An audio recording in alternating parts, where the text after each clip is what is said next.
Hello and welcome to this short video, short-ish, short counts go on for. But yeah, this video should be reviewing the long-awaited product for basically tramways and dockyards and shunting, quite from the attraction, the LNER J70. Yes, it fills a very niche market in Ralston. Small market which has been overlooked by bigger engines like merchant navies, Blackfires, Kings, Duchesses, and all of them which take up the limelight. But it would be a very niche market. It does come under very harsh criticism when some elements do come awry. Shall I start with bad things?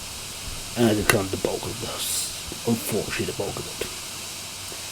First, you glaring issues as soon as you put the locomotive down, with the cover over funnel being closed at all times, which wouldn't always be operational standard, as in some operation it would be opened up during use, so I would say that would have been better off being open as soon as you drive the item, or at least have it as in a numbering system to be opened up during use.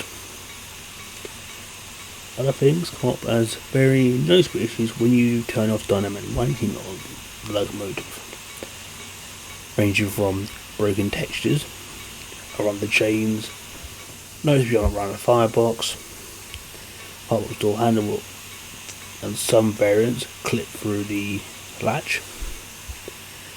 Some textures not baked properly, with the shadow showing itself on the reverser when you're looking at it from the side, or even the axles on the locomotive.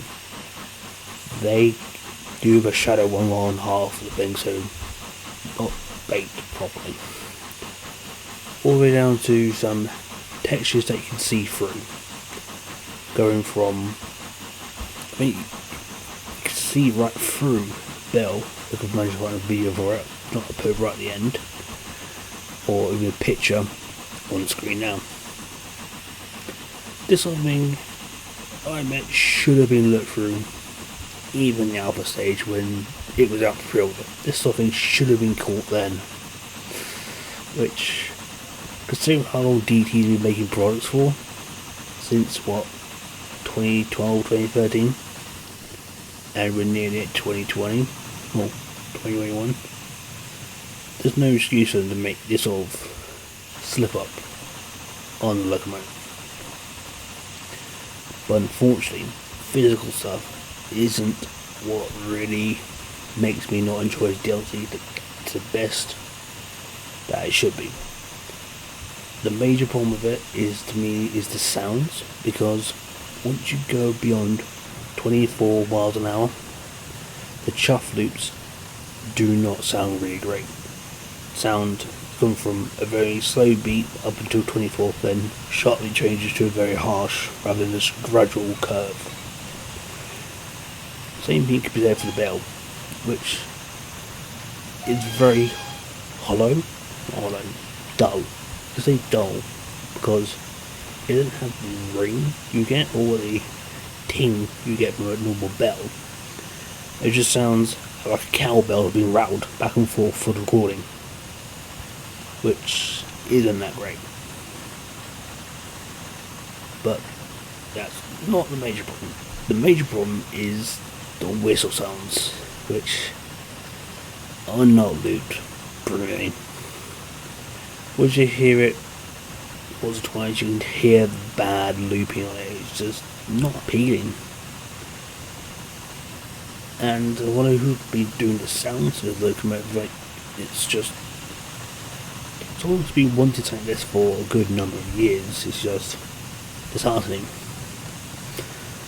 But let's not get too down with the negatives. Let's talk about some positives of the locomotive, which comes in the form of its advanced mode, which is not too advanced. Like, you get the richer works, which would have loved for sort of a small engine. Small. It's small. small rear bit of R82. It's decent. You get a speed governor which should be set at 8, though it's to 12, but small problem with that, which can be easily fixed. It's decent customization. You can have the side plates taken off along with the cow catchers to make it show the valve gear underneath, which to me is a brilliant thing to have, though it is done via the numbering system, along with shed numbers in the front of the roof on certain variations.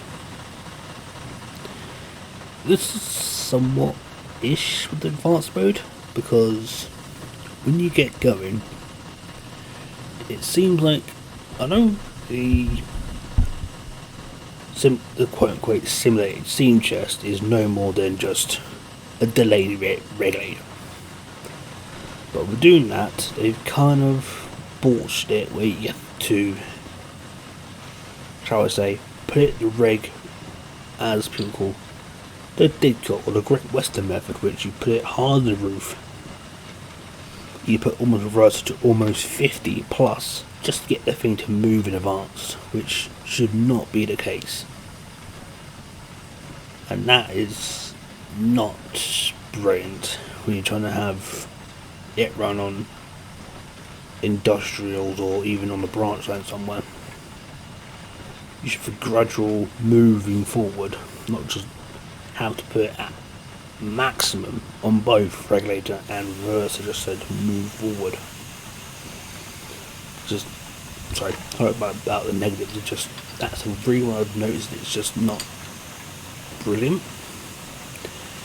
And also annoying is you could say the scenarios it comes with, which are not fantastic. They're not. It's just some of them could be better. They could be a lot better, especially being set in Falmouth. All three has to be set in Falmouth. What really weirdly got me is like they've got the DLC requirements.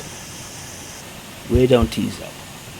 We're on T-Cell. You could easily put, Weirhead from some station to Bernard Castle to Weirhead. Do a job without that. Job takes about 40 minutes. They're running into their end, taking 2 or 3 Mark 1s up the branch. Maybe have some wagons dotted around. Maybe have another a B12 coming the other way, or something of that nature.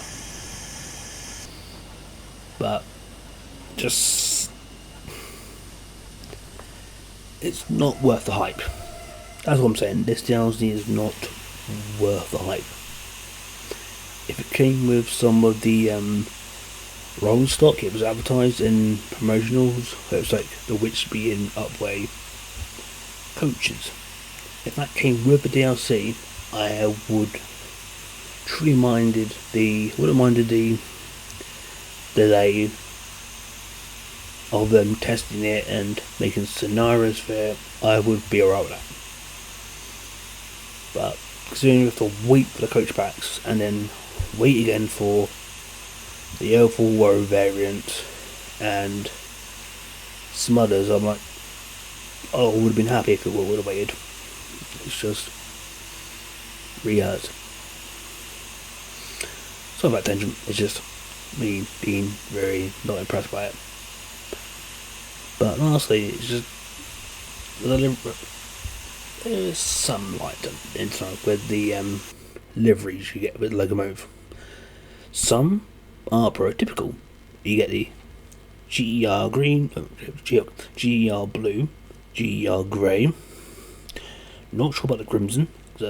Not sure if that was a typical livery or it wasn't. Some may disagree, some may agree. But there's some liveries which do stick out, like they don't fit with the locomotive, like the LNER green, where the wood is green. That doesn't make sense. It should be teak for the body to match the coaches they have, and green above, which is on one of the liveries, which is decent to see. But the BR blue versions are very tacky. Very, very tacky.